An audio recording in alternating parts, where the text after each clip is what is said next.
어제 좀 찬바람이 불면서 미세먼지가 사라지긴 했습니다. 오늘까지는 비교적 맑은 공기, 그러니까 미세먼지 농도로 따지면 보통 수준 정도의 농도를 보일 것으로 예상이 된다고 하는군요. 그런데 언제든지 다시 이 미세먼지가 기승을 부릴 수도 있어서 주의가 필요한 상황입니다. 네, 최악의 미세먼지는 우리의 건강뿐만 아니라 경제에도 많은 영향을 미치고 있습니다. 한 예로 소비자들이 외출을 삼가고 모바일, 온라인 쇼핑, 또 배달 음식으로 눈을 돌리면서 전통시장 상인들과 자영업자들은 울상을 짓고 있다고 하죠. 미세먼지가 바꾼 우리나라 경제 지도에 대해서 자세히 이야기 나눠보겠습니다. 환경보건시민센터 이성진 사무국장, 권혁중 경제평론가입니다. 두 분 어서 오세요. 네, 안녕하십니까. 네, 어서 오십시오. 국장님께 먼저 여쭤볼게요. 요즘 미세먼지 너무 심각하다는 거 체감하시죠? 네. 제가 아이가 지금 한 6살, 7살 됐는데 네. 어린이집을 계속 다니죠. 그러니까 한 이틀 정도 어린이집을 못 보냈어요. 저 같은 경우도. 네. 너무 심하니까. 예. 보통 미세먼지가 한 11월 돼가지고 시작이 되고 그 다음에 올해 한 4월 달까지 또 이제 심하게 이렇게 될 겁니다. 그렇죠. 그런데 예. 그 올 겨울에 그러니까 작년 11월, 12월부터 해가지고 한 번 심한 적이 있었고, 네. 근데 근래 한 3, 4일 정도 굉장히 심했죠. 그렇죠. 최근 뭐 심한 경우에는 200 마이크로그램 이상으로 올라갔습니다. 예. 예. 환경보건시민센터에서 관련해서 국민 여론조사를 실시했다면서 어떤 내용이죠? 예, 환경보건시민센터가 보통 이제 환경운동 같은 경우도 많이 네네. 하고 정책이라든지 이런 걸 갖다 많이 요구를 하고 그러는데 네. 저희가 2012년부터 해가지고 매년 겨울이면 이거 환경보건 관련된 다양한 이슈를 갖다가 이렇게 여론조사를 합니다. 네. 그중에 이제 미세먼지 같은 경우는 국내에서는 가장 이슈가 큰 거였고 해외에서도 보통 한 40% 정도 미세먼지가 이슈가 크죠. 그래서 한 1,000명 정도의 대상으로 해서 ARS 무상 응답 방식으로 해가지고 이렇게 여론조사를 했습니다. 뭐 좀 재밌는 결과물을 좀 꼽아 보시자면 흥미로운 결과물을 꼽아 보시자면 어떤 게 있었을까요? 네, 지금 화면에 나오고 있네요. 저게 아마 직접 하신 여론조사 결과인 것 같은데요. 설명을 좀 해주시죠. 보면 이제 우리나라가 이제 겨울철 되면 항상 이제 겨울이 이제 미세먼지에 대한 이슈가 굉장히 크잖아요. 그때마다 얘기 나오는 게 이제 중국발이냐 한국발이냐 미세먼지가 이거에 대한 게 굉장히 서로 이제 논쟁거리가 되는데 실제로는 중국이나 한국이나 다 미세먼지가 많이 나오죠. 특히 이제 중국 같은 경우는 뭐 전 세계 공장 굴뚝이라는 말이 있듯이 특히 겨울에 엄청 많이 나오고 중국이 많이 나온다. 그리고 한국에서도 많이 나온다. 근데 이제 특히 이제 한국 같은 경우는 겨울철에는 별로 없다라고 많이 이렇게 의견들을 내고요.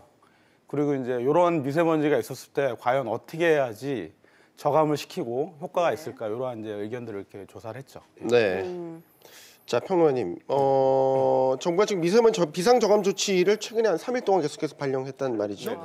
그러니까 미세먼지 비상저감 조치, 그러니까 비상대책이라는 거 아니겠습니까? 네, 맞습니다. 설명을 좀 해주시죠. 먼저 그 미세먼지 저감 및 관리에 관한 특별법이 오는 그 2월 15일부터 시행이 됩니다. 네. 그러니까 지금 하고 있는 이제 비상저감 조치의 민간 부분까지 확대되는 거다라고 볼 수가 있겠는데 지금이 하고 있는 이제는 어떤 비상저감 조치는요 정부 합동의 그 미세먼지 관리 특별 대책의 근거에서 지금 하고 있거든요.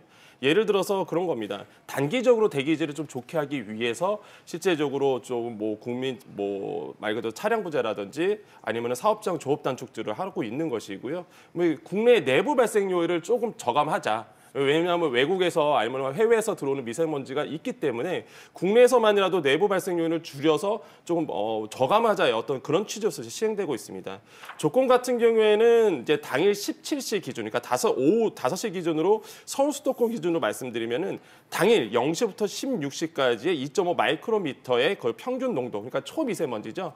초미세먼지가 이제 세제곱미터당 50 마이크로그램을 초과하고요. 그 다음 날 이제 24시간 평균 농도가 이제 50 세제곱미터당 50 마이크로그램을 예측될 때에 이제는 어떤 조건에 충족이 된다고 볼 수가 있겠고요. 조치로 말씀드리면 뭐 아시겠지만 경유 차량이 있겠고요. 뭐 운행 차량 제한이 되고 있고, 그다음에 시민 참여형 차량 이부제도 될 수 있고, 그다음에 공공기관의 주차장이 폐쇄되고, 그다음에 사업장의 조업이 단축되는 그런 어떤 시행을 가지고 있다, 조치를 취하고 있다라고 말씀드릴 수 있습니다. 네, 지금 살펴본 비상저감 조치 중에서 차량 이부제가 있어요. 이 부분에 대해서도 여론조사 하셨잖아요. 어떤 내용인지 좀 설명을 해주세요. 그 차량 이부제는 크게 이제 두 가지로 나눌 수 있는데 네. 하나는 이제 공공기관의 차량 이부제랑 네. 또 하나는 이제 시민 참여 아까 얘기했던 차량 이부제가 있는데 네. 시민 참여 차량 이부제 같은 경우는 이게 강제 조항이 아니지 않습니까? 네, 네. 그냥 네. 참여하는 거고 그런데 저희가 여론조사에서 과연 공공기관 한 3만 3천 대 정도의 차량이에요. 거기에 대한 그 통행 제한, 그 이부제를 하는데 그거 같은 경우는 큰 효과가 없다. 한 60% 이상의 국민들은 그렇게 이제 인식을 하고 있고요. 될 수 있으면 이제 전면적인 그 차량 이부제, 시민 참여가 아니라 어떤 강제적인 걸 좀 띄는 건데 거기에 대해서 동참할 의향이 있느냐에 대해서 한 66% 정도가 동참하겠다 이렇게 의견들을 내셨습니다. 네. 네. 그렇다고 한다면 우리 시민들도 그러면 미세먼지에 대해서 심각성을 네, 인지를 하고 그러게요. 그렇죠. 자발적으로 동참한다라는 이제 의견을 개진하신 거죠. 예, 충분히 그렇다고. 알겠습니다.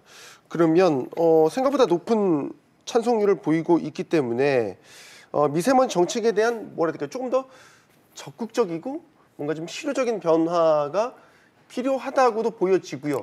가능하겠다라고도 보여지는 시점이 아닌가 생각이 들거든요. 네, 시점이. 네, 네.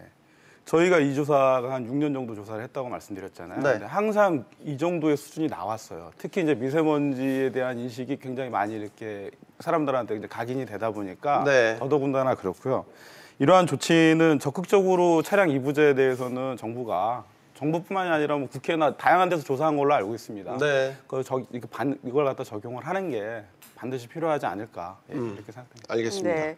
자, 미세먼지 농도가 높아지면은 가장 큰 영향을 주는 부분이 바로 건강이겠죠. 네. 그런데 그에 못지않게 경제에도 굉장히 많은 영향을 미치고 있는 상황이죠. 네, 그렇습니다. 그 OECD에 따르면요, 대기 오염에 따른 전 세계 이제 손실 규모가 2060년에 대해서는 이제 3천조 원으로 이제 추산이 된다 이런 어떤 보고서도 냈고요. 전 세계 GDP의 한 말 그대로 한 1%에 해당하는 피해 금액이거든요. 어마어마하게 이제 피해 어떤 경제 손실이 있다라고 볼 수가 있겠습니다.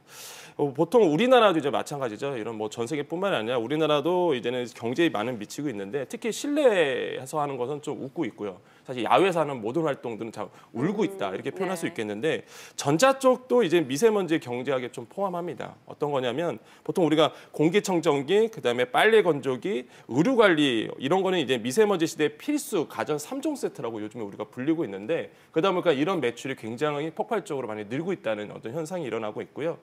근데 재밌는 게 이슈도 하나가 있었어요. 그 얼마 전에 이제 문재인 대통령하고 말대로 경제 총수가 만나서 이제는 뭐 기업인과의 대화를 했었는데 그 당시에 이제는 뭐 걸었습니다. 이종 부회장하고 여러 가지 오너들이 대통령과 이제는 말 그대로 영빈관에서 녹정까지 한 25분가량 경내 산책을 했는데 그때 이제는 그런 얘기를 했다고요. 김수현 이제 정책실장이 분위기가 어색하니까 네. 뭐 삼성에 이제는 미세먼지 영소도 있다고 합니다. 그래서 이제 얘기가 좀 시작이 됐는데 실제적으로 LG나 삼성이 현재 그 미세먼지에 대해서 연구를 하고 시작했습니다. 그러니까 이게 좀 재밌는 부분인데 LG전자 같은 경우에는 공기과학연구소를 최근에 만들었고요. 또한 삼성전자도 4일 얼마 안 됐습니다. 4일에 그 미세먼지 연구소를 이제 삼성전자 종합기술원에서 세웠거든요. 네. 그러니까 무슨 얘기냐면 이제는 LG전자나 삼성전자나 미세먼지에 대해서 연구를 하고요. 그 연구 대상을 통해서 이제 공기청정기라든지 가전제품까지도 영향을 미친다. 근데 이게 또 사회적인 현상까지 말 그대로 대기업이 움직이면 아무래도 국민들 입장에서는 좀 더 좋은 어떤 시설이라든지 좋은 어떤 대책이 나오지 않을까 은연 기대하고 있거든요. 그래서 미세먼지를 바라봤을 때 야 이제는 삼성전자나 LG전자도 미세먼지 섹터에 들어가는 거 아니냐 뭐 이런 얘기가 나올 정도로 실제적으로 뭐 대기업들도 발빠르게 움직이고 있다라고 볼 수가 있겠습니다. 네. 그리고 실생활에서 보게 되면은 사실 많은 분들이 이제 집에 마스크는 맞습니다. 필수품으로 갖고 계실 거고 뭐 야외 활동은 급감할 수밖에 없는 상황이기 때문에 뭐 도시락 업체 같은 경우는 매출도 대폭 그럴 하락했다고 수 합니다. 있겠네요. 네. 결과적으로 미세먼지 때문에 산업별로 희비가 상당히 엇갈리는 새로운 경제 지도가 그려지고 있다라고 봐도 될 것 맞습니다. 같네요. 그래서 예. 제가 보면은 웃는 쪽과 우는 쪽 이제 좀 표현해봤는데 웃는 쪽은 역시나 마스크라든지 특히 그 온라인 어떤 쇼핑몰 쪽에서 조사를 해봤더니 뭐 G마켓 같은 경우에서 이제 14일 하루 동안 마스크 매출액이 지난주 대비해서 한 1,300%가 올랐다고 합니다. 어마어마하게 팔렸다는 거고 제가 최근에 그 모 쇼핑몰에 가봤는데 검색어 1위가 미세먼지 마스크입니다. 그 정도로 미세먼지 마스크가 굉장히 인기를 끌고 있다. 그다음에 뭐 실내 데이트, 그다음에 실내 환경, 아니면 그 실내 정화식물들도 굉장히 웃는 쪽이라고 볼 수 있고 또 한 가지 뭐 공기청정기는 말할 것도 없이요. 그다음에 이제 배달 음식점도 웃는 섹터다. 그다음에 온라인 쇼핑업도 당연히 웃는 쪽이고요. 그 우는 쪽도 있을 거예요. 분명히 슬퍼하는 쪽도 있을 텐데 뭐 야외 활동 같은 겁니다. 뭐 아니면 전통 시장도 될 수 있고요. 아까 말씀하신 것처럼 도시락 업체들 이런 쪽도 이제 우는 쪽이다 볼 수 있겠고 또 한 가지 우는 쪽이 이게 가장 중요한 게 이제 미세먼지로 인해서 미세 공정의 부분이 있어요. 그러니까 예. 반도체 라인 같은 거, 네. 아니면 디스플레이 라인 같은 거. 미세 공정 같은 경우에는 말 그대로 미세먼지가 굉장히 최악이거든요. 그럴 그러니까 수 이런 있죠. 부분에서는 네. 조금 우는 쪽이다라고 좀 말씀드릴 수가 있겠죠. 예를 들어 조선업 같은 경우도 외부에서 작업이 사실 이렇게 미세먼지가 심하면 네. 쉽지 않을 거예요. 완전히 야외에서 맞습니다. 노출되는 부분이기 때문에 네네네. 산업별로도 굉장히 큰 영향을 준다고 하고 또 하나 궁금한 게 이제 산업도 산업이지만 예를 들어 농업, 네, 뭐 맞습니다. 가축이나 기르는 가축들한테도 이 미세먼지가 적지 않은 영향을 준다고 하더라고요. 네, 그렇습니다. 이게 미세먼지가요, 단순히 뭐 도장 문장, 건축의 어떤 도장이라든지 아니면 뭐 조선업의 도장뿐만 아니라 기본적으로 산업 전체에 이제 영향을 미치고 있는데 특히 농업이죠. 요즘에 그 분위기가 어떤 분위기냐면 디스토피아적인 어떤 세계관을 막 그리는 어떤 영화라든지 기본적으로 어떤 세계관들이 국민들 사이에서 굉장히 있는 것 같아요. 이러다가 뭐 인류 멸망한 거 아니냐 이런 얘기가 나오는데 왜 그러냐면 미세먼지에는 이산화황이라든지 이산화 질소가 들어갑니다. 이게 뭐냐면 산성비를 내리게 하거든요. 산성비가 내려가면 토양을 산성화시키죠. 그러면 식물이 자라지 못하게 됩니다. 그렇게 되면 당연히 농작물, 가축이라든지 피해를 받을 수밖에 없고요. 또 한 가지 이제는 광합성을 방해하게 되죠. 미세먼지가. 그렇게 되면 식물이 못 자라게 되면서 말 그대로 초식식물들, 그러니까 이제 초식동물들 같은 경우는 식물을 먹고 사는데 죽잖아요. 그러면은 초식동물이 죽으면 당연히 육식동물도 죽게 되고요. 그러면은 만약에 동물들이 사라지게 되면 인간에게도 영향을 미치게 될 수밖에 없고 가장 중요한 건 꿀벌입니다. 이게 미세먼지 때문에 사실 꿀벌이 사라지게 되면 꿀벌로 인해서 사실 식물들이 전파가 되는 거거든요, 씨앗이. 근데 이게 꿀벌들도 사라지게 된다. 이렇기 때문에 아무래도 이러다가 정말 미세먼지 때문에 우리나라 뭐 전 세계적으로 종말 오는 거 아니냐 이런 어떤 극단적인 어떤 생각까지도 좀 벌어지고 있다라고 볼 수가 네. 있겠죠. 세계 변화까지도 예. 이야기하는 거군요. 그렇죠. 알겠습니다. 예. 자, 이 시점에서 뭐 많은 분들이 궁금해하실 내용 같은데 일단 어제부터는 미세먼지 농도가 좀 완화되면서 심각한 수준은 아닙니다만 또 언제 기승을 부릴지는 모르거든요. 그렇죠. 상당히 궁금하실 것 같습니다. 그래서 저희가 기상 전문가 연결해서 이야기 들어보려고 합니다. K웨더 방기성 센터장 연결돼 있습니다. 안녕하십니까? 안녕하세요. 네, 안녕하세요. 네. 오늘하고요. 이번 주까지 미세먼지 전망 어떻게 하고 계십니까? 뭐 일단 어제 추위가 내려오면서 미세먼지가 보통 수준으로 들어왔고요. 오늘도 전국적으로 보통 내지 좋은 상태입니다. 오늘은 보통 이상으로 뭐 낮 동안에 좋을 것으로 보이는데 오늘 밤 늦게부터입니다. 중국으로부터 또다시 미세먼지가 유입되면서 내일은 서쪽 지역으로 나쁨, 동쪽 쪽으로는 한때 나쁨 예상되고요. 토요일은 모레까지 나쁨이 유지된 다음에 일요일 오후부터는 다시 좋아질 것으로 예상을 합니다. 네. 최근에 비상 저감 조치가 사흘 연속으로 시행될 정도로 최악의 상태가 이어졌었는데 자, 그러한 미세먼지 매우 나쁨 농도 언제든 또 올 수 있는 겁니까? 네, 작년에도 비상저감 조치가 1월과 3월 두 차례 걸쳐서 시행되었었죠. 근데 올해 같은 경우는 고농도 미세먼지가 발생할 확률이 더 높아요. 왜냐하면은 일단 우리나라 중국 영향을 많이 받는데 중국의 미세먼지 정책 완화로 고농도 미세먼지가 발생할 확률이 높은 데다가 기후변화로 우리나라 주변에 바람이 상당히 약해지고 있거든요. 따라서 앞으로도 봄철까지 2번에서 3번 이상 비상저감 조치가 내려지지 않겠나 그렇게 보고 있습니다. 지금 이제 새롭게 등장한 용어가 4만4온이 아니라 4만4미라는 맞아요. 말이 이제 3일 춥고 4일 미세먼지 고생한다. 이런 패턴이 앞으로도 계속된다고 저희가 봐야 되겠습니까? 그렇죠. 우리나라 그 겨울철에 뭐 대표적인 겨울 패턴이 3만4온이죠. 이게 이제 패러디한 게 3만3이죠. 네. 추울 때는 미세먼지가 좋은데 따뜻해지면 미세먼지가 말썽을 부린다는 건데 추울 때는 바람이 강하기 때문에 미세먼지가 확산이 되는데 따뜻할 때는 이동성 고기압 영향으로 바람도 약해지고 대기가 안정되기 때문에 미세먼지가 확산되질 못해요. 그러면 정체되면서 축적되거든요. 그래서 당분간은 이런 4만3의 패턴은 지속되지 않겠나 그렇게 봅니다. 네, 뭐 결국 대기 정체로 인해서 미세먼지 농도가 좀 짙어지는 현상이 있을 수 있다라는 말씀이신데, 자 그러면 우리 시청자분들께 좀 도움이 될 만한 내용을 좀 살펴볼게요. 네. 뭐 환기를 시키기 좋은 시간대라던가 이런 게 좀 따로 있습니까? 미세먼지 농도가 아무리 높더라도 실내 환기는 정말 필요하거든요. 예. 실내 공기가 더 오염되는 경우가 굉장히 많기 때문인데요. 수도권 같은 경우는 초미세먼지를 배출하는 자동차 운행량이 적은 시간입니다. 이때가 미세먼지 농도가 가장 낮은 특성을 보이거든요. 통계를 내보니까 미세먼지 농도가 가장 낮은 시간이 새벽 시간대입니다. 그다음이 오후 4시에서 5시 사이인데 저 같은 경우는 이 시간대에 환기를 해줍니다. 그리고 네. 문을 닫고 공기청정기를 가동을 하고 공중에 물을 스프레이 해준 다음에 걸레로 바닥을 닦아주고 그다음에 가습기를 꼭 켜줍니다. 그런 다음에 이제 한 30분 정도 지난 다음에 간이 측정기를 측정을 해보면은 굉장히 좋습니다. 새벽 혹은 오후 4시에서 5시 때가 미세먼지 농도가 가장 낮은 때이기 때문에 이 시기를 활용해서 이제 환기를 그러게요. 예. 해야 된다는 거. 이게 저희가 이제 기본적으로 마스크는 많이들 요즘 쓰시는데 더 민감하신 분들은 이제 아예 미세먼지에 노출되는 거를 최소화하기 위해서 뭐 목도리도 하고 뭐 두턴 장갑도 끼고 이런 것들도 좀 도움이 되는지 모르겠습니다. 당연합니다. 아무래도 이제 어르신들이나 어린이들이 미세먼지로 인한 피해가 가장 크고 직접적이기 때문에 반드시 사용을 해야 하는데 건강한 상인들도 꼭 미세먼지 마스크를 써야 하고요. 최근에 그 발표되는 연구 논문을 보면 미세먼지가 건강에 정말 나쁘지 않습니까? 네. 근데 미세먼지 마스크만 잘 써도 80% 이상을 차단해주기 때문에 좀 경제적으로 부담은 됩니다만 꼭 구입하셔서 미세먼지 마스크를 꼭 착용하시기를 권해드립니다. 네. 네. 자, 오늘 말씀 알겠습니다. 잘 들었습니다. 잘 들었습니다. 네, 감사합니다. 네, KB의 방기성 센터장이었습니다. 미세먼지가 참 이제 일상화됐다는 생각을 지울 수가 없어요.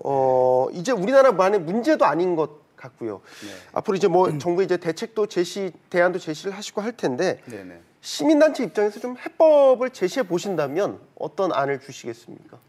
앞으로도 한 20, 30년 정도는 미세먼지가 더 늘어나면 늘어났지 줄어들지는 않을 거다라고 하는 게 세계적인 그 학자들이나 이런 분들이 생각하고 있는 내용들인데 지금 같은 경우 특히 우리나라 같은 경우는 중국의 인접해 있잖아요. 네. 가장 큰 발생 원인처.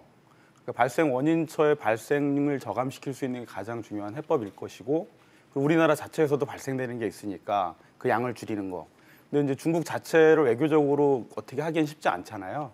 그렇기 때문에 그럴 경우에는 뭐 WTO나 이러한 국제 기구들을 같이 이렇게 참여시켜가지고 그 발생 원인을 저감시키고 거기에 대한 국가 간 이동이나 이런 거에 있어서도 강력한 대책을 좀 마련할 필요가 있지 않을까 이렇게 생각이 됩니다. 예. 뭐 미세먼지 건축평론가한테 여쭤보고 싶은 거는 뭐 경제 지도 자체가 이제 바뀔 그런 조짐마저도 이제 보이고 있기 때문에 이런 가운데서 기회를 보는 예를 들어서 산업도 있을 것 같고 반대로 어쩔 수 없이 미세먼지 때문에 타격을 입게 되는 산업도 있을 거고 희비가 이제 엇갈리게 되기 때문에 경제평론가 입장에서도 여러 가지 시사하는 바가 최근에 많이 일어나고 있다고 보시죠? 그렇죠. 뭐 미세먼지가 단순히 뭐 몇 년 전부터 시작했다 그렇게 보지는 않고요. 사실 경제 쪽에서는 기본적으로 미세먼지는 앞으로 지속될 것이다라고 보고 있기 때문에 이제 이거에 맞춰서 어떻게 섹터를 구분할 것이냐. 사실 투자자 입장에서도 사실 미세먼지에 대해서 말 그대로 이제는 호재가 되는 어떤 산업군을 찾아다니라고 지금 되게 바쁘시거든요.